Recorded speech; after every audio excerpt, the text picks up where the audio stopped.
With the lockdown beginning to ease, many have been able to return to work, retrieving something close to normality.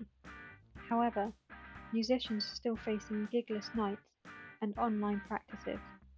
How has the musical arts coped during lockdown? We are here to find out. I am Natasha Berry, and this is Music-Demic.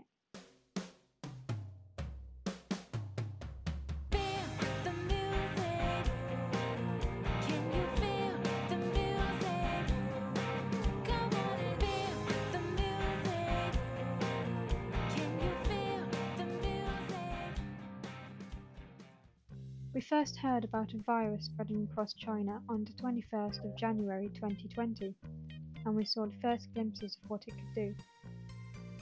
Within the first week of the UK citizens knowing about the virus, not only had China seen an increase in cases, it also spread to the USA, Thailand, Australia, Malaysia, Singapore, France, Japan, South Korea, Vietnam, Canada, and Nepal, leading to the first lockdown taking place in Wuhan. By the end of January, the World Health Organization declared a global emergency. Early February, the virus receives the official name COVID-19, a shortened version of Coronavirus Disease 2019. Throughout this month, the virus keeps spreading over cities, countries, and continents. By the beginning of March, there was over 90,000 infected worldwide, and within a week rise to 100,000, seeing the start of the closure of facilities in Europe. Many people take to social media about the growing pandemic, some jokingly. However, on the 11th of March 2020, COVID-19 was classed as a pandemic, causing people to take the matter more seriously than they had previously. By mid-March, Europe surpasses China's death toll, placing them the centre of the pandemic. Britain's Prime Minister Boris Johnson gave a public announcement on the guidelines we needed to follow to slow the spread of the virus, but due to public ignorance, national lockdown was the only option as the global infection reached 500,000. All non-essential places, such as clothing stores, libraries, offices, parks and more were closed off to the public. But the biggest hit to the music industry was the closure of pubs, clubs and venues. Many workers were able to receive government support in form of furlough or benefits. However, many musicians rely on live gigs and merch sales to survive in this industry. Here is how some musicians have been receiving revenue during lockdown. We've been really appreciative to anybody that's given us any tips for our PayPal when we've been doing our live streams, and for anyone that's ordered merch and the albums as well. I mean, we spent most of all of the album money on ordering the first batch, which we paid for yesterday. But anything extra now, if anyone else wants to buy an album or our merch or anything, that just all helps us towards our food shopping and stuff. So we've been able to get by. So we haven't been receiving anything yet, but it'll be tomorrow I'll be claiming self-employment grant. So it's hard to really keep track of it. We have obviously had our website, so we've been fortunate enough to have that, and there's been loads of orders of t-shirts and albums as we normally would. People don't normally like doing that because they prefer to do it in person, because I want to see you when I do it and I want to make sure the money goes to you. So it's sort of been, I've had to reassure people that, look, because of this is almost like our virtual merch stand. So picture it as that and go over there, and they've been doing that, and the response has been quite good. Of course, the main source is doing the actual gigs themselves. So. You invest all the time in rehearsals, but you get paid for the play. So yeah, that bit's been sucky. Luckily for Blue Soul, though, they've got day jobs. Most of the boys have, and I'm very lucky for the universal credit. Yeah, I think a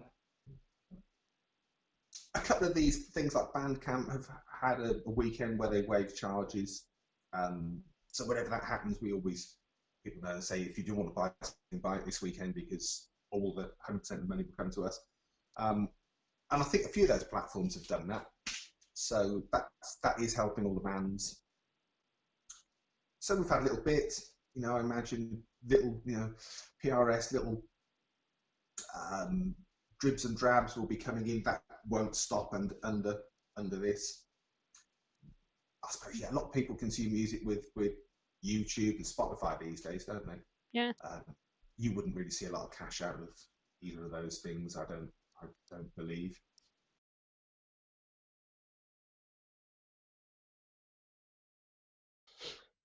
So we've got a PayPal account that people can donate into, or through merchandise that people are buying on our website, or I think I've just set it up to you can buy our merch through Facebook as well, but it all just gets channeled into, at the moment it's just PayPal.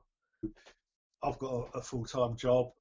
In fact, it's pretty much everybody that's in the Wattingers, Ren, Kai, Sarah, myself, we all have day jobs, if you like.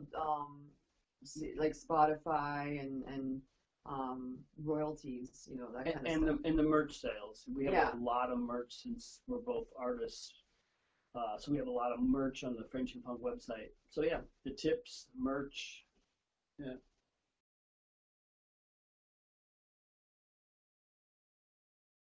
Everything is still the same. The biggest difference is just not having concerts, which is kind of a big one, because that's where we all depend on the payment from doing those shows.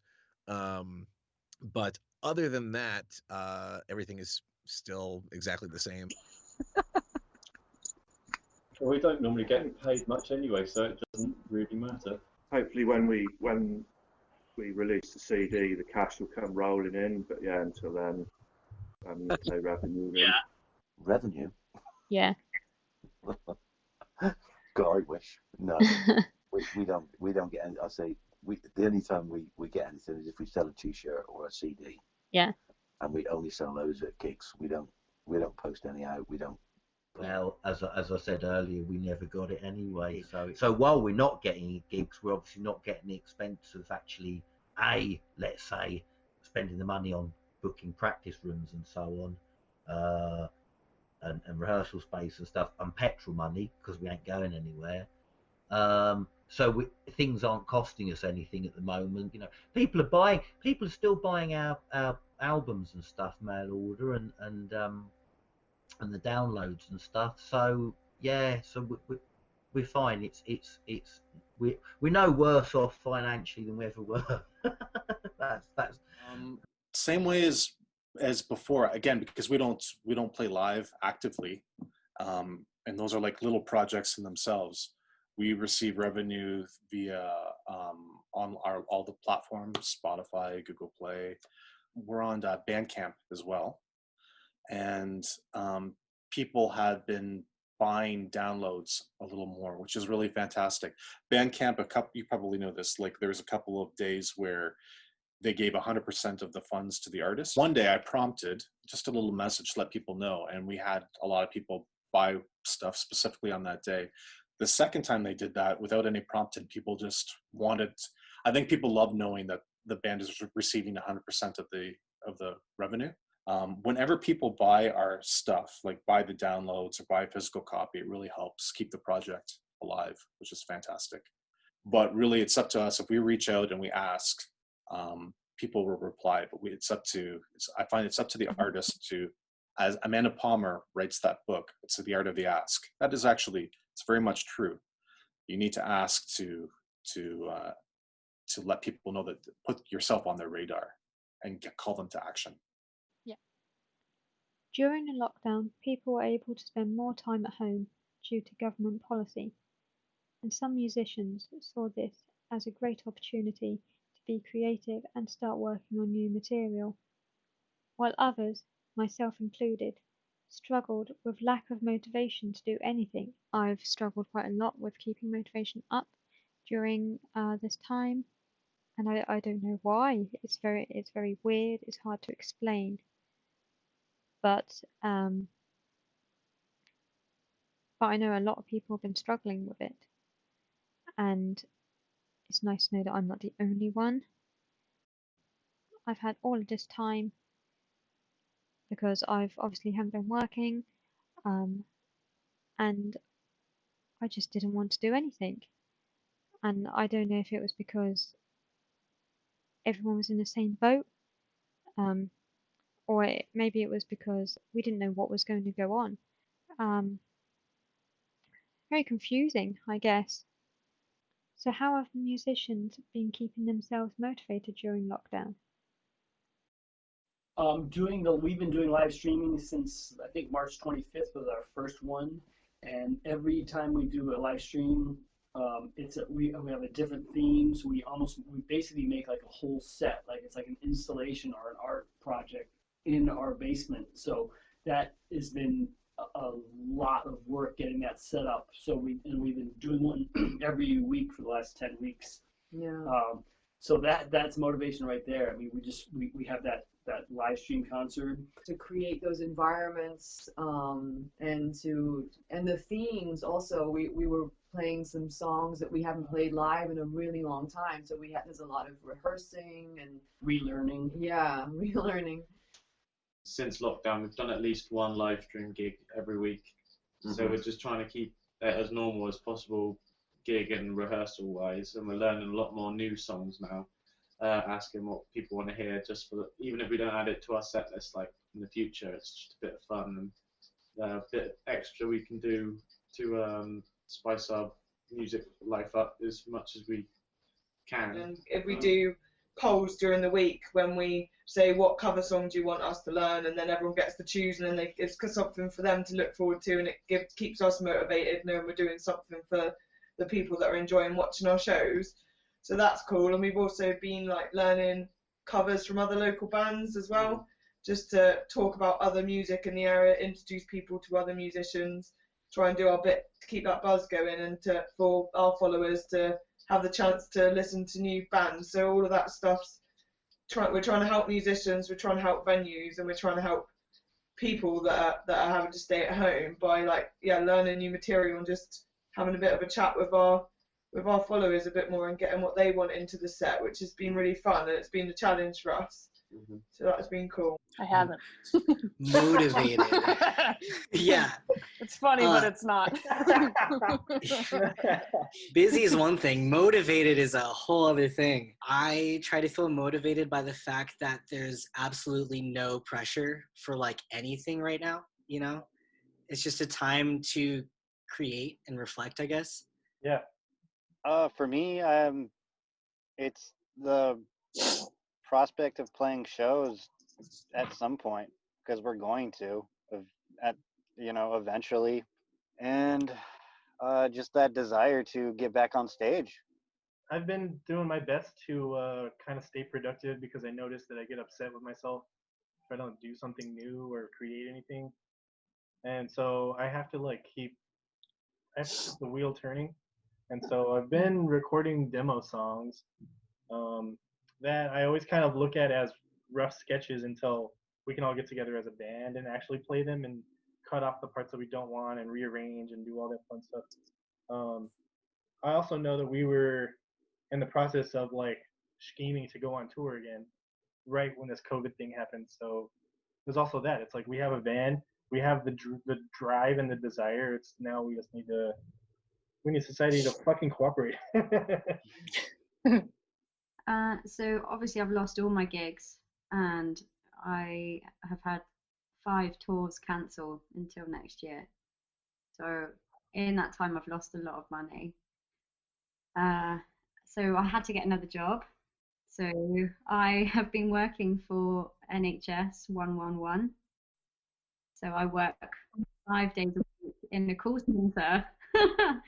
And then once a week I do an online gig, which I then, ask for donations if people want to, or the other thing I've been doing as well is donating 40% of my donations to a local venue called Patchwork Studios, who needs help with that. So I've been doing that.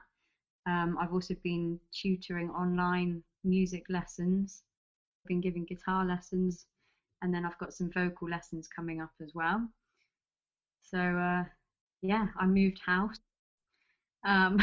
It's been mad. I've yeah, I've been sorting my house out and working every day in a call center for the last 7 weeks. So we've done some live streams.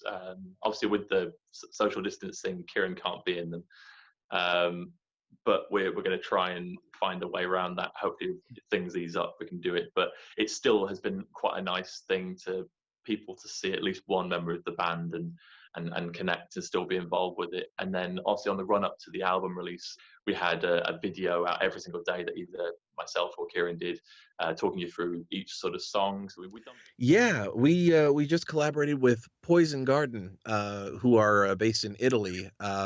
They reached out to me and said that they were working on a song that was for coronavirus relief, and all of the money that was made from song purchases would be donated to help with coronavirus relief.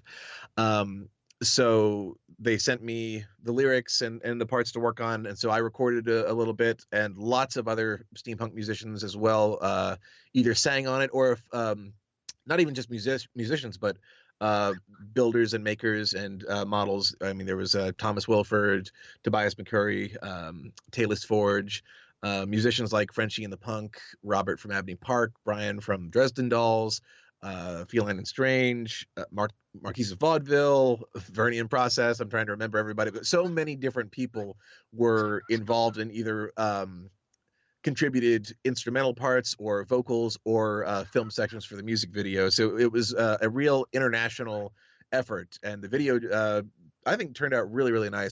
It's been tough. Blue Soul, it's just been a break. We didn't practice much in between times. We're motivated. Ray and I are motivated to start doing original stuff because we've had more time for conversations, check-in phone calls. We've kind of wondered. We started recording a video for one of our album numbers before the lockdown, and that coming to a halt, we've all struggled with it because we were just moving with it. But reminding ourselves that that's still there. It will carry on the other side. So we've got a video on the way, and actually, as things start to ease up a little bit, I can walk to Ray's house and sit in the back garden and keep social distancing. So there's motivation in there, but obviously financially and just losing shape of the weeks has been really hard. I feel like there's part of me missing. I'm out of practice now. I haven't. We very much get our buzz off a room full of people that are having a really good time because they are loving you doing what you love doing.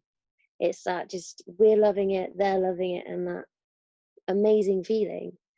And losing that, or that being kind of taken away temporarily, there is an emptiness there. I kind of hoped I was looking forward to actually having the chance of actually writing new stuff, and unfortunately I haven't really had the opportunity to. I think if I hadn't have been so busy, and I think this is the case with the others, because as I say, most of the others have been working anyway. So in that respect, not a great deal, really, because most people in the band have actually still been quite busy anyway. I know Julie's been writing some material. She's been recording some stuff which she's been sending to us, so that's been really good. But we haven't. I feel kind of ashamed because we haven't really seized the opportunity as much as we could have done. We've been around for a while, and Johnny Hollow goes into hibernation quite often.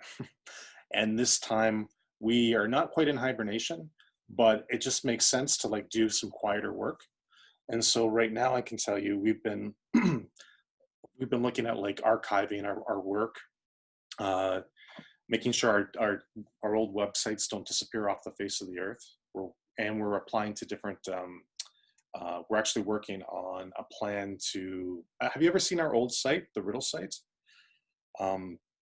It's one of the reasons why it kept us going and we were able to get an international audience. The Riddle site was a site full of riddles and moths, and you would answer a riddle and you would get the music. It was a very simple concept that since Flash has left tech, we're trying to find a way to bring it back. And during this hibernation or this pandemic, we're doing a plan on how to bring a new version of that site back into 2021, hopefully. I do remember the Riddle site because I remember doing it, because it had quite a lot of remixes and stuff, didn't it? From That's right. Yep. Yeah. That's exactly right. Yeah, I think that's how I got most of the remixes and stuff. Okay. Cool. So we want to bring that back, and we want to do a new version. So we already have a plan of like how to do that. We also want to merge it with not just new music coming out in the future, but our latest album or EP is called The Old Gods of New Berlin. And there was a lot of research that went into that. And so we'd like to actually gamify that project and merge it with a riddle site. So we're working on that right now.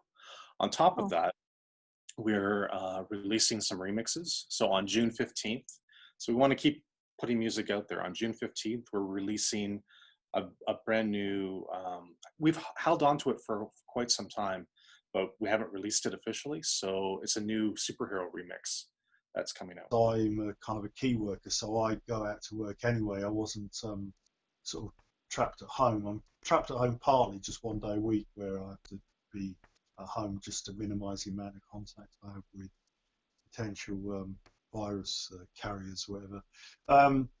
So I've been busy just writing the new stuff for the new project, and making bits of things. I made a couple of gun holsters for my kind of outfits and so forth. So that's what I've been doing. But holding the band together is interesting. I think they're all okay, really. I see Kai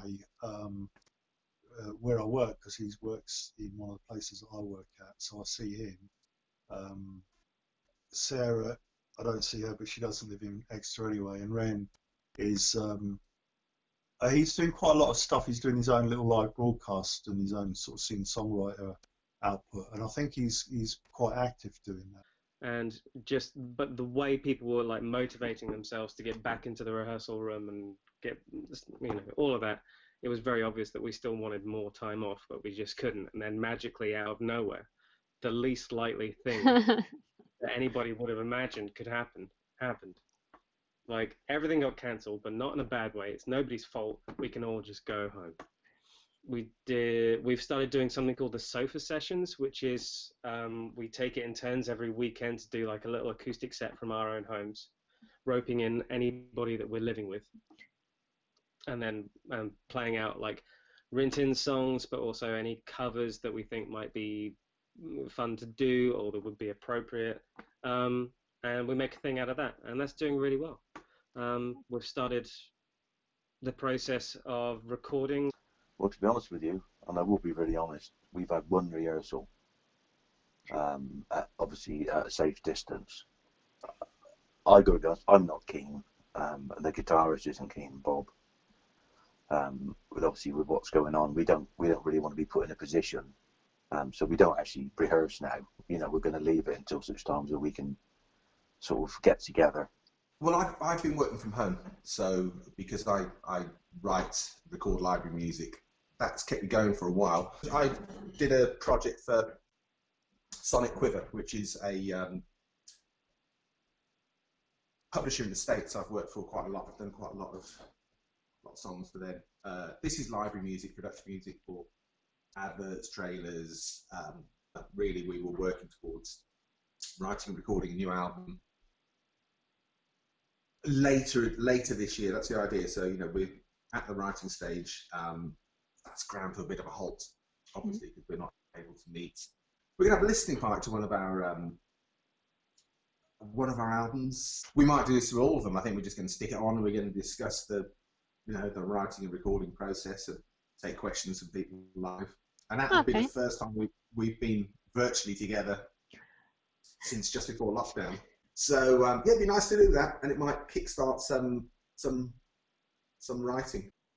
Even through these low times, musicians have still been able to produce entertainment for the masses with the releases of songs, albums, live streams, and more. So yeah, we've been included on an NHS compilation that I think all the proceeds from that are going to go towards the NHS during for the COVID-19 support.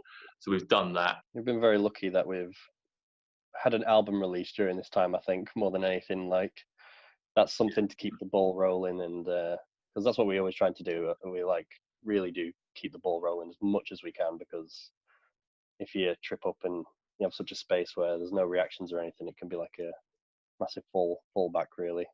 A lot of people have almost like been thanking us and like and stuff about saying, like, even though this release was planned ages ago, it's like it's kept a lot of people happy, and that there's been music and stuff, and we've had a lot of nice messages and stuff, and yeah, it's helped other people as well, I think, as well as us, like, to have something to look forward to, and yeah, that's been really good to actually have something at least. Yeah, definitely. Too. We released right at the beginning of quarantine. We're putting the finishing touches on a remix for the Wild Hunt, and we released it right at the beginning. I think it was in April, at the end of April, beginning May, and we called it the Isolation Mix. And everything that was happening at the time kind of like helped the last touches of the mix. So we're at the beginning of quarantine, we released that, and then hopefully near the end, at June 15th, the new Superhero remix will be released. So we've been active to keeping content fresh for people. So we put out a video of the riddle site and a walkthrough of it, which our fans seem to really like. And we put that out at the beginning of quarantine as well, just for something to, I think it was more for, it was received almost in a very nostalgic way so that people could look to see what they had before. Anyway, that's up online as well. So that's the extent of what we've done in terms of video. I'm trying to wrap my head around how to use Instagram for a band, because I've been using something called Music Match. You've probably seen on stories within Instagram where lyric videos, when you do stories. So that requires you inputting. A lot of our fans have done it for us, which is fantastic, but it requires you going in and actually adding the lyrics. So I've actually been looking into that, and I want to get our whole library put up there so that people can just like listen to any Johnny Hollow song and put it up on their stories if they want. We're hoping the exciting release, is the First Lady Noir song. The idea is that we could release our first song in lockdown by putting this video together. So we've done all the legal stuff, so we're all PRS registered now. So, we're trying to get all our ducks in a row at the same time.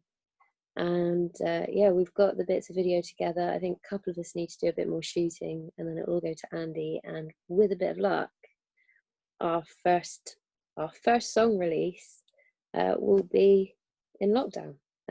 All filming our own bits in isolation, and with our brand new song recorded just in time. My first song will be officially released with my first YouTube video in lockdown. We released a single as well, What Should We Do in Isolation? Yeah, and did a video at home. Yeah, and we've written some new material, and we did a St Luke's Plymouth charity show last week, a week before. I can't remember. They did a charity weekend there, and it raised over £3,500 for St Luke's Plymouth. That's cool. So that was fantastic to be a part of. And we had fun making our What Should We Do in Isolation video. So we got our album, which is in process of being made right now, and it's in production. So it will be with us in 2 weeks. We're taking pre-orders and orders for our Facebook page, which is really exciting. Mm-hmm. And we got 2 EPs, and we got T-shirt as well. There was a song that I wrote a few years back that we never really got to do because we're always touring and we were just too busy. And a few weeks ago, our electric went out for 18 hours or something.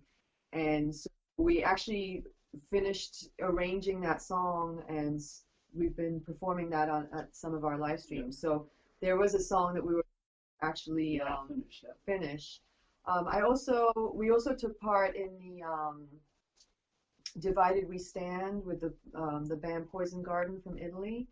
They wrote a charity, so I sang in the chorus along with the other people on that, and we were in the video for that, and they're raising money for the Red Cross. Yep. But yeah, we've got these obviously these CDs of the set from the Marbles gig at the Junction in February, I think it was, and I just recorded it with my little portable recorder, and it came out really well, and so we decided to make a live CD out of it. So they will imminently be up for sale if anybody wants one. How much we charging? Fiver? I think about £5, yeah, and we're going to give £1 of that to the Marbles. Even with the continued support in the industry, many think the pandemic will have a negative impact on the live music scene. First of all, just the lockdown itself may be too much of a financial burden for like so many venues to like independent venues to cope with. So loads could well close down before the lockdown's lifted. And then after that, we have no idea what kind of social restrictions are going to be in place when that happens. And then when when venues get to reopen again, will there be social restrictions in place when people go to gigs? So you're going to have to stay when you go to a show. How's that going to work? How do we know anything about how the music scene's going to be next year? We just have to cross our fingers, hope. At the moment, we have no idea how things are going to be or when they're going to go back to normal. I just hope that they do. Yes, I think it would be incredibly bizarre if it didn't, given the nature of the music industry based on performances, to go out en masse to see people perform. That's sort of the whole point of it all. So yeah, there's going to be an impact. What it will be, I don't know. Obviously, we like to think positive, but I think it's gonna outweigh it between the people that don't want to go because they're scared, to the people that want to sort of seize the day and want to take as many opportunities as possible to go and support live music, and that people will appreciate it more, that they took it for granted, perhaps even if they didn't take it for granted before. I feel like it'd be a bit of a shock to everyone that that this has all happened, and yeah, I think people will be more grateful for it, and hopefully we'll invest more in it and make more of an effort to go and see bands and support bands that they like. Yes, huge. It's yet to be seen what will happen, but it seems like a huge impact. Yeah. There's people could. I don't know. What do you think? I mean, people could stop playing. I mean, there's the worry about clubs closing. There's already so many clubs and pubs that are having issues and like rent. How are they going to stay afloat? Probably a lot, and some have already closed. Yeah. So that's less places to play, less places for audience to come and support. It's really crazy. It's pretty scary.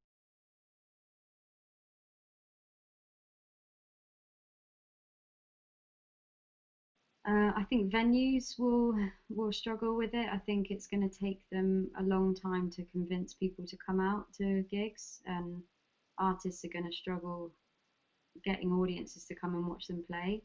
I think audiences are getting used to watching people from their living room through a webcam. Being a performer, there's nothing beats having a live audience sat in front of you. Yeah, so I think the gigging industry is going to really suffer. And I know that a lot of clubs aren't going to have that much money when we come out of this.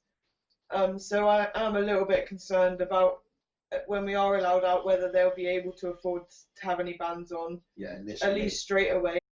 I think it may kill off some small venues, and it may well cripple some of these bands that we're talking about that depend on the touring or selling merchandise at gigs they do. But I think it's the venues that I think are going to get hammered, and it's hard enough anyway with venues closing down all over the place. So we'll have to see which ones goes and which ones are still around. I think it may damage quite a lot of promoters that work on these kind of small festivals. I think that this is one of the areas, if you like, in the arts that can be seriously damaged by it, in terms of small promoters and venues and places that can put these events on, that's where I think we're going to see some damage done. I find that you have to do gigs, otherwise you kind of die slightly. But I think you also have to go to things and to be in live events. I don't think the live streaming and all that stuff is good for people to see what people are doing if there's new material to be seen, but it's not the same as being at a gig. It's not the same as being. I think it's definitely going to have an impact on the live music industry. I'm still not sure what's going to happen once things are able to start opening back up, because it seems like even moving forward, there will probably still be some sort of social distancing rules in effect. It seems like it would be hard to just open up concert halls again and have that many people that close together. So I hope that we will have live music again in the near future, and I hope there's a way to do it safely. But yeah, it seems to me like it's probably definitely going to have a big effect on the way live music happens, at least for a while. It will have an impact on the music industry, obviously with the bands splitting, and things not going the way that people want it to go, and to wait a year to do anything is going to sort of like bring bands down and sort of like not bother. They won't. Yeah, I think it will have a massive impact. Mainly, I think it's a very unknown quantity at the moment. It's a very unknown quantity when it comes to the gig situation. But nobody knows. Nobody knows really, do they? But there, you see, thereby, I suppose, hangs a bit of a problem. You've got the big problem at the moment, which is how many music venues are going to survive. So you've got the big worry that a lot of music venues are going to bite the dust. I mean, I know that the Junction have got the crowdfunder going, which, along with a lot of other venues, which I think people are contributing to, because again, you see, I think people are realizing how much they really appreciate these places. I think how long it will be before there are big gigs again, and therefore big tours and that sort of thing. Yeah, that's going to be affected massively. And also, even when these things are allowed to happen, there's going to be a lot of fear among people. There's a lot of fear among people at the moment. However, there are also some optimistic views on the music industry after this is all over. As a whole, I don't know. I still like to believe that this might allow people to appreciate live shows and concerts a bit more. And I like that it's kind of throwing a wrench in the routine rollout that every band does and every local band wants to do with like album rollout and just press routine that's just redundant. Like people can't do, like they literally cannot do those things right now. So I think it's interesting that people are being creative with how they're promoting their stuff. I think it's giving people a good opportunity to like remember that they can connect with their fans in a different way and in a more authentic way, and stuff. But that's kind of what I think about. Yeah. I think that right away when stuff starts to open up, I think it'll be like a skyrocketed increase, at least for maybe a month or so for all the people that were like, man, this sucked. Like I want to get out as much as I can.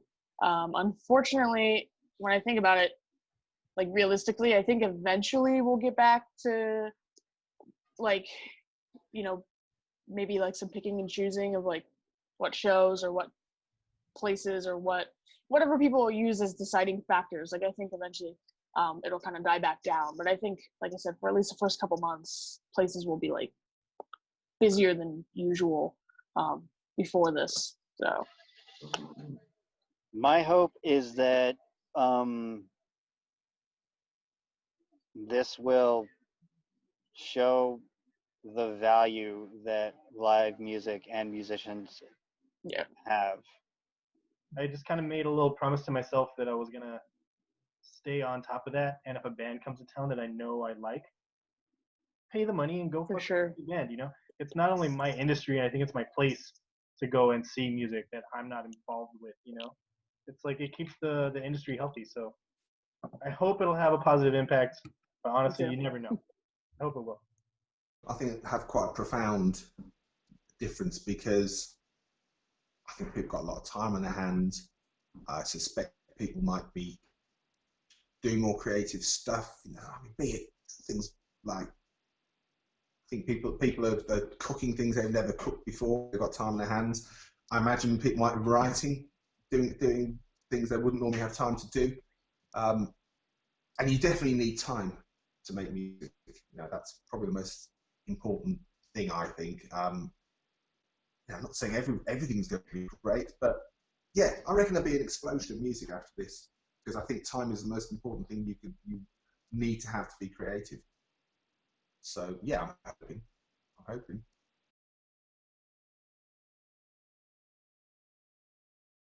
I definitely think so. I think it'll have an impact on live performances.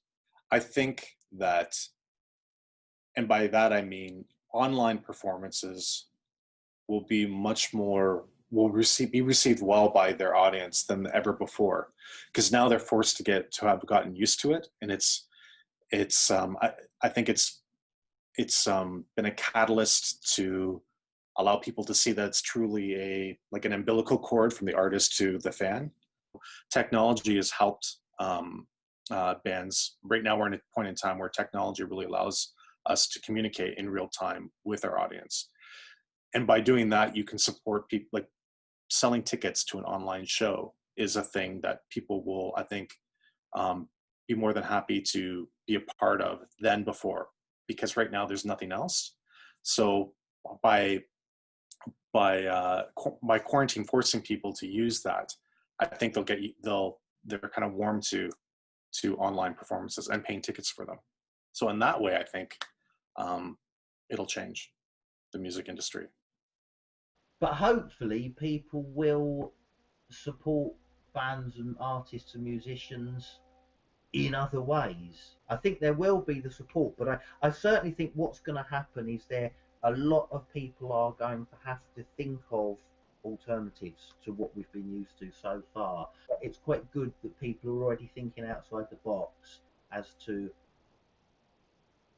you know, what are other ways we can do things? How else can we support these people? How else can we do these things? How else can we entertain people? How, you know, it works both sides. It works both sides from the fans and supporters of bands.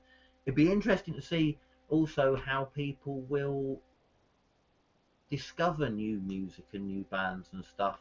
I think maybe there will be a resurgence in the fanzine culture I was saying about, you know, the sort of printed sort of written word and stuff. So things will change, but I think as long as people are prepared to think, you know, a bit more outside the box, and people are sort of thinking, well, hang on a minute, we've always done it this way, but surely there's another way of doing it. But I think overall, I'm glad we've had this conversation because I'm actually feeling a lot more positive about things as a result of it. When you think about like, for example, Netflix or Blockbuster here, they don't exist anymore, but when VHSs came out, you know, people are like, oh, no one's going to go to the movie theater anymore, or, you know, Netflix online, you know, that I think people still do go to the movie theater, but a lot of people just stay home and get huge TVs and you know, stream movies that way. So you're saying maybe again it's going to affect it, but now I think artists and musicians are creative people. Humans can be very creative. We'll find another way to. Yeah, I think I could see like a month ago I was saying to Scott they should open up drive-in theaters, drive-in movie theaters, and just have bands play and people sit in their cars and watch the bands. You know? I think, I think I said earlier there's going to be a big spike in it. In people going to shows because we've all spent so long without getting a beer and having fun.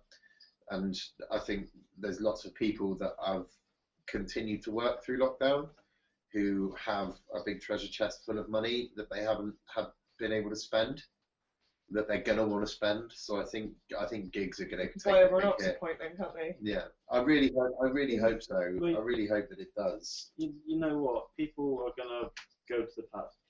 A lot of people are gonna go to pubs and venues and clubs, and because of that, pubs, venues, and clubs are gonna earn more money, and because of that, they're gonna be able to afford to book bands. And Yeah. I think that hopefully that knock-on effect will sort of stay, and then the music will become a part of the pub/club/venue scene more.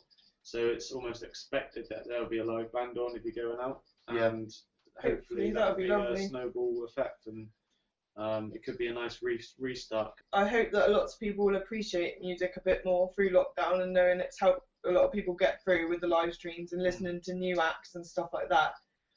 That maybe they'll just appreciate what musicians and the music industry do for the community, and then hopefully support them and go and see the new bands that they've discovered and people that have helped them through live. So It is still unclear what will happen with live music events, but after speaking to all these wonderful musicians and seeing how passionate they are about the industry, I suspect that the music scene will fight through this and come back as strong as ever.